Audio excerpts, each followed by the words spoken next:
X back in a video. In today's video, I'll suggest what if Naruto was exiled from the Leaf. This is the new what if on the channel that is being remastered. As a while back, I talked about how each 1,000 subscribers to 10k or 10,000 subscribers, I'll be remastering one of my favorite what ifs on the channel. And well, this is one of them. So make sure to like, share the video to a friend who likes what ifs or just anime content in general. Subscribe as I want to hit 9k by August and 14k by the end of the year. And with that being said, let's begin. This Naruto was going to be much more serious and less happy-go-lucky because that's how it's just going to be and that's how he was raised, or more specifically, that's what he became. But with that out of the way, let's begin. Naruto would be 6, running through the leaf, if you will, as he would then start to walk upon the fresh Konoha soil, passing by many people and hearing lots of nasty comments on the way. The villagers stoned him as Naruto watched as objects were hurled at him from their homes, and as they laughed, as he fell to the ground in agonizing pain, begging for them to stop. Nobody cared about Naruto, and he knew that they wished he was dead. More and more things were hurled towards Naruto. Naruto would then start to cry as he would engrave his fingers into the dirt, clenching down into the ground. Two kids then walked up to Naruto and then spat on him, picked him up, and threw him to the ground. Naruto looked up at the bullies as his eyes turned slit-like and a red aura generated off of him. Naruto would then hold his knee as he stood, growling into the air and erupting into anger, so loud that his roar could be heard through the moon and even the mountains. An exaggeration, of course. Many people gathered to watch Naruto on his supposed temper tantrum, as Naruto would then grab the two bullies by their neck. He then threw them with his hands as they then flew to the ground and went through a nearby shop. Naruto then realized what he had done and immediately ran until he escaped the leaf, where he found solitude and shelter in a bin on the outskirts of the leaf. Naruto would then be found by a ninja, or a Chunin to be more specific, who was watching him, who knew of Naruto's importance, being the Jinchuriki, as he ran to Naruto, telling him that he must return. Another Chunin, who was unaware of Naruto's importance, would hold him back, telling the other Chunin that the boy isn't needed, as he would throw a paper bomb at Naruto, which would cause Naruto to fly out of the leaf's border, successfully exiling Naruto. The one who, well, I guess you could say, wasn't aware of Naruto's purpose would then subdue the other Chunin as he would return to the leaf. Naruto would now have a new drive, and that was to find out the truth. But to do that, he'd need power. What truth, you may ask? The truth on why he was hated. The truth on why so many people wanted him dead. Or, to be more specifically, why people just, well, like I said before, hated him. 6 years would pass as he would be training with Roshi, the Four-Tails Jinchuriki. And if you didn't know, the Four-Tails Jinchuriki's name is Son Goku. Anyhow, basically, he would just run into Goku on a stroll of his, I guess you could say, and while walking around, as Roshi is a wandering nin. So he would just find him like that. But I think that Roshi would be able to teach Naruto how to control up to the 5th tail of Nine Tails chakra without fully transforming, as Roshi would also teach Naruto kunai mastery, shuriken mastery, swordsmanship skills, and even wind style and fire style, as he has that nature affinity. Naruto would then bow to Roshi. Roshi, from the time that I could mold chakra together, you've been with me every step of the way, so I thank you for that. You taught me how to be a skilled fighter, so thank you.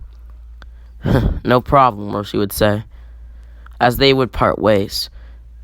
But before they did, they would, I guess you could say, synchronize their chakra. Basically, I'm going to allow Roshi and Naruto to be able to communicate with one another at basically any time that they wish. Anyhow, Naruto would now, after leaving training with Roshi, he would train to the fullest of his ability, pushing past all of his previously established limits, or basically limits, as he knew he wasn't strong enough to take on some of the higher ranked Jonin like Kakashi Hatake and Might Guy. Naruto would train for about another year, as he would now have a more tamed version of his Nine Tails chakra, and he managed to create his own jutsu that he calls the Tama, or Tama for short. A massive ball of chakra that is created from Naruto's own chakra and then molded. Little did Naruto know there was a more complete version of this jutsu known as the Rasengan, but he continued to train. Eventually, Naruto would start traveling to a nearby village that was close to the village hidden in the waves, and the news of Zabuza spread like a wildfire as he rushed to the village hidden in the waves, knowing the bounty on Zabuza's head could feed him for a few months. As Naruto would then see Zabuza fighting a squad of Leaf Shinobi near a bridge, as Naruto watched as a boy with black hair was thrown out of a ice prison. As their replacement wasn't dumb enough to run in for Sasuke. Basically, what I'm trying to say is that Naruto has, in a way, been replaced. He has a replacement, if you will, and that replacement, I will get into him later on. His name's Kenzo, and I will touch up on him. He's basically, the point is that this replacement for Naruto is not going to be wasted potential, and he will be touched on later, maybe when Sasuke leaves the Leaf, if he leaves the Leaf. Anyhow, Kenzo and Sakura would then start guarding Tazuna, as Naruto would then watch their squad be defeated. Even their Jonin squad leader, as Naruto wouldn't let them die, rushing in as he would tell the bridge builder to stay back, as he would realize that he was unmasked. Kakashi immediately recognized it as Naruto, but he was unable to speak from the puncturing of his lungs, as Zabuza had been stomping on his chest. Naruto would then put on a mask, as he would tell them that he no longer cares for the village hidden in the leaves, but he's had enough of watching them be tossed around like rag dolls. Naruto would then rush towards Zabuza, as Haku would get in the way. Naruto would then cut into Haku, kicking her to his left, as he didn't really care for him. Only Zabuza, who was in the bingo books and had a high bounty. Naruto then realized that he wasn't enough to fight Zabuza, who was enraged at what looked like Haku's death, as Zabuza would watch Naruto go into the Three Tails form, as he remembered his Mizukage Yakura Karatachi and how he was the three-tailed Jinchuriki. This immediately enraged Zabuza further, as it then put Naruto on guard, as well as Zabuza on guard from the show of power. As Naruto rushed forward, using strategy and skill to overwhelm Zabuza, as he would do a backflip, outstretching his hand, as he would rotate chakra in his palm. With the help of the Nine Tails chakra tail, Naruto would then yell out, "Tama!" as he would slam the chakra-based ball into Zabuza, who would be sent flying to his demise. Team 7 would then thank Naruto, as he would say it's not over yet, as 100, or what seemed like hundreds of men, gathered on the bridge to kill Zabuza. Zabuza would then cough, as he had been very injured, but he would stand. Naruto would be surprised, especially since he knew how much damage he had done with his Tama, especially being amped by 3 tails of the 9 tails of chakra. Naruto would put his hand on Zabuza's shoulder, giving him a bit of chakra, as he would laugh.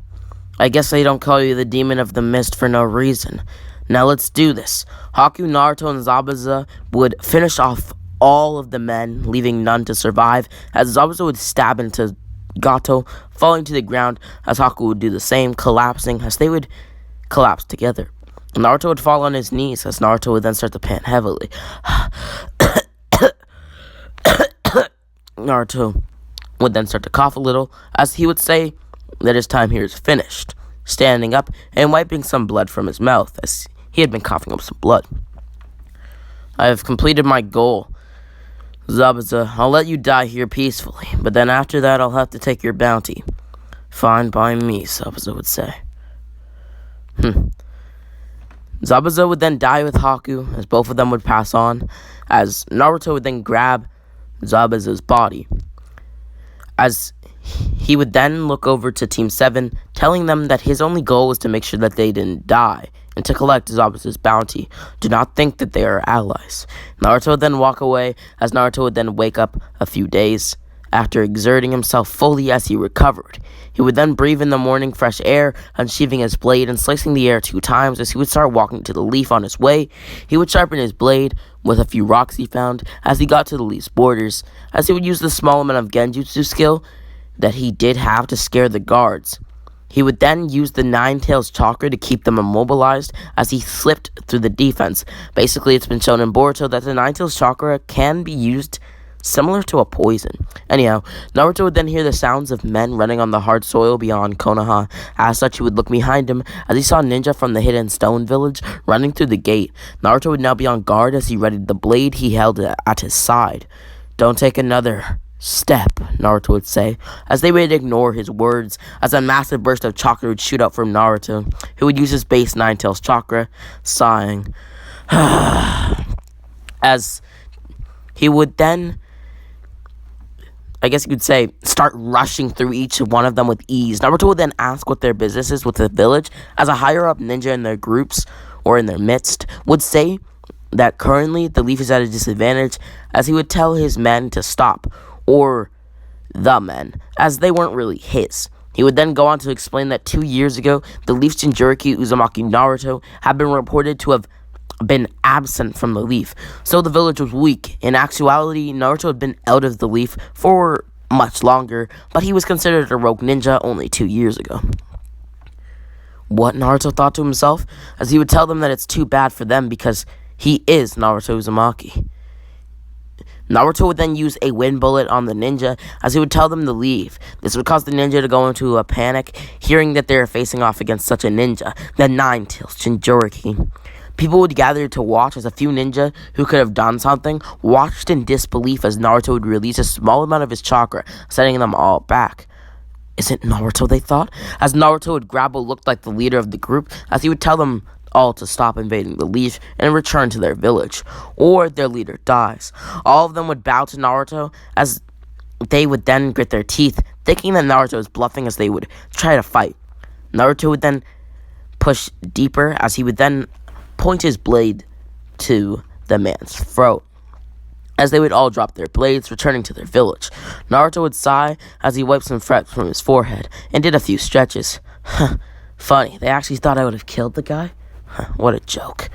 Naruto would then quickly sidestep a ninja who tried to grab onto him, as he would then catapult off of his shoulders into the air as he sliced into all of the nearby Leaf ninja who are trying to get at him, and basically recover his identity as Naruto. He did manage to not hit any of their vitals, as he would tell a nearby villager to get them to a hospital within the hour so that they will survive, as he would rush deeper into the heart of Konoha, as he would then decide that he'd stay in the village for a little longer, as he would like to see some of the powerhouses that the Leaf may have in their midst. Since the Chunin exams were nearing in only a few months, Naruto would stay as a few months would pass. The exams would begin, as Naruto would be in the stands watching as a few matches would pass. Eventually, Sasuke would have to go up against Gaara, as the fight would continue until the proctor would call the exams. For Naruto, this was the most surprising fight, and it was probably the one that caught his attention the most. When Naruto saw the feathers, he would start to cough, as he would then realize that this was some sort of genjutsu, especially since he was having some sort of allergic reaction. And feathers didn't normally just fall from the sky. Naruto would then yell out, "Release!" as the genjutsu would be stopped, at least stopped from affecting Naruto. As they explain how Naruto has basic genjutsu knowledge and can use his Nine Tails chakra to also lend to that genjutsu knowledge, putting him at about a Chunin level of genjutsu. And depending on how much Nine Tails chakra he used, he can even become a Jonin at that. Anyhow, Naruto would then listen in on Kakashi, who was talking about creating a squad with Sasuke, Shikamaru, Sakura, Kenzo, Naruto's replacement, and a few other nin, as he would then follow them. Naruto would then continue to follow them, and he would then set his eyes on Sasuke, as he would follow Sasuke, eventually rushing past him and hiding behind a few trees, as he saw Gaara rampaging in the forest. Sasuke would now stand valiantly, ready to defeat Gaara and save what he saw as the people who he loved. As well as the fact that currently Sakura and Kenzo are both kind of being weighed down by Gaara's sand.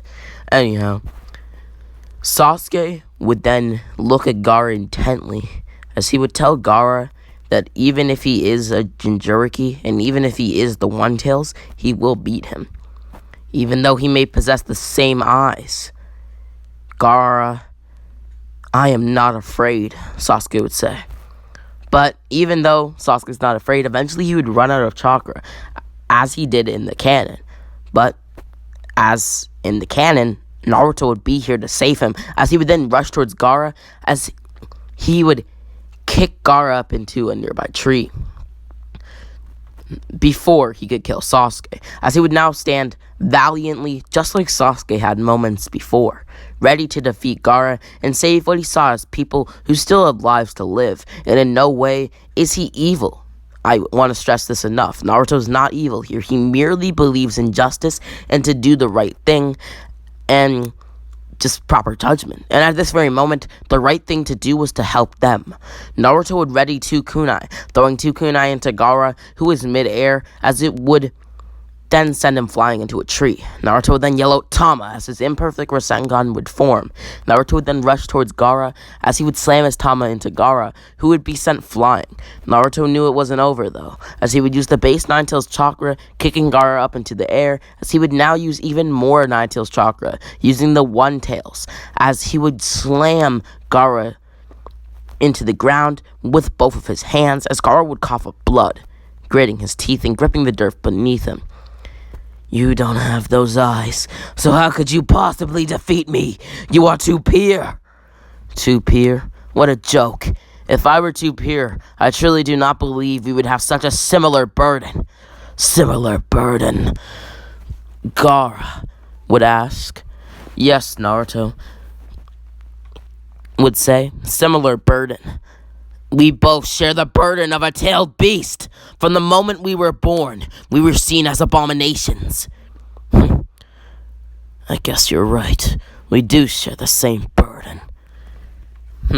For me, even though after years of training with a Jinchuriki known as Roshi the Four Tails Jinchuriki, I was taught that a Jinchuriki is the village's most powerful weapon / asset.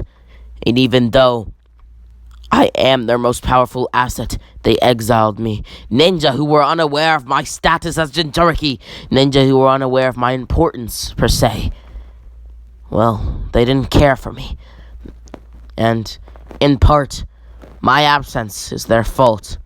The reason why they were attacked is also their fault. Maybe if they didn't exile me.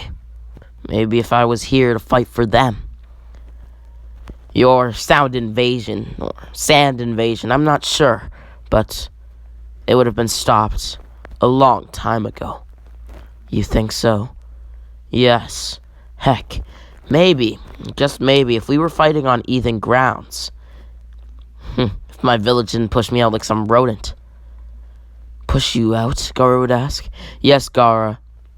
Push me out. I was on a regular walk, but for some reason that day they were all angry at me for existing. They shunned me, stoned me, threw inanimate objects at me like rotting food, and then after that, they made me run as far as I could. Only then did I know what it meant to carry a tailed beast. Gaara thought. Anyhow, I won't kill you, because you could turn out to be great shinobi, maybe even a Kazekage. Now take my hand and stand. What? Please, Gaara! Gaara would look at Naruto as a tear would flow down from his face. You are the first person to be nice to me in years. To show such kindness, I am in eternal debt. Gaara would grab Naruto's hand as he would stand up, telling Sasuke, Sakura, and Kenzo, and Ninja, who I said I would speak on later, and I will speak on later in part 2, and he would basically tell them all that he is sorry. Gaara would then say this as Kankuro and Temari would rush down to Gaara's aid, picking him up as they would thank Naruto for his hospitality. Naruto would nod, telling them to stay out of trouble, as Naruto would tell Team 7 to get stronger, because if he weren't there to save them, then they would have all fallen in battle. Naruto would then train for a little, as he decided that it was time to attack the Leaf Village. Naruto would appear in the heart of Konoha, as he would lock eyes with Kakashi Hatake. And with that being said, this has been What If Naruto Was Exiled. Make sure to like, share the video to a friend who likes this. I hope you all enjoyed. I'm a bit tired right now because at the time of recording this, it's about 5 a.m. where I live. But with that being said, make sure to like, share the video to a friend who likes this or just anime content in general. Comment down below what are suggestions. Shout out to Darius X and Toxic Anime down below. And as always, Rami X.